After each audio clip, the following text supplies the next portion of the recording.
బహుశా ఆమె time traveller అనే ఒక ఆలోచన అయితే చాలా మందికి వచ్చింది.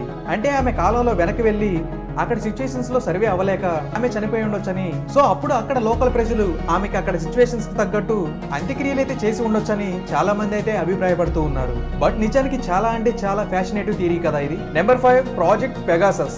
ఆండ్రూ బాసియాగో అనే ఒక వ్యక్తి సియాటల్, వాషింగ్టన్ లో నివసిస్తూ ఉన్నాడు. ఇతనేంటంటే అటార్నీ జనరల్ అతను, అండ్ ఒకప్పుడు యుఎస్ఏ గవర్నమెంట్ యొక్క సీక్రెట్ ప్రోగ్రామ్ లో ఒక భాగము. అండ్ ఈ విషయాలన్నీ కూడా అతనే చెప్పాడు. అతనే ప్రాజెక్ట్ లో భాగమో తెలుసా? Project Pegasus.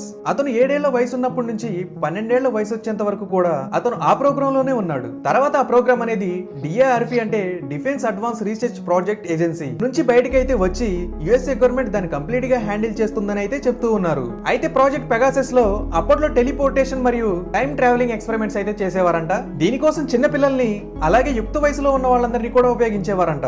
ఎందుకంటే అన్ని వయసుల వాళ్ళ మీద టైం ట్రావెల్ యొక్క ఎఫెక్ట్ అనేది ఎలా పడుతున్నాయో తెలుసుకోవడం కోసం వాళ్ళైతే ఈ స్టడీ చేయాలనుకున్నారు. అండ్ ఇంకోటి ఏంటంటే ఆ వ్యక్తి ఒక ప్రూఫ్ ను కూడా చూపించాడు. అతను చిన్నప్పటి నుంచి పెరిగింది ఒక చోట, కానీ అతనికి సంబంధించిన ఒక ఫోటో ఉంది, అది మాత్రం మరొక చోట కనిపిస్తూ ఉంది. అందులో ఉన్న వ్యక్తి సేమ్ చిన్నప్పుడు ఇలాగే కనిపిస్తూ ఉన్నాడు కూడా. అండ్ ఇన్ఫాక్ట్ అక్కడ ఉన్న వారిలో ఎవరిలోని కూడా ఇతనికి ఉన్నట్లుగా డ్రెస్సింగ్ స్టైల్ అయితే కనపడట్లేదు. సో ఖచ్చితంగా ఇతని కాలంలో వెనక్కి వెళ్ళి అక్కడ ఉండి ఆ ఫోటోని తీసుకొని ఆ తరువాత మళ్ళీ ఈ కాలంలో నార్మల్ స్టేజ్ కి అయితే వచ్చినట్లుగా చాలా మంది అయితే నమ్ముతూ ఉన్నారు.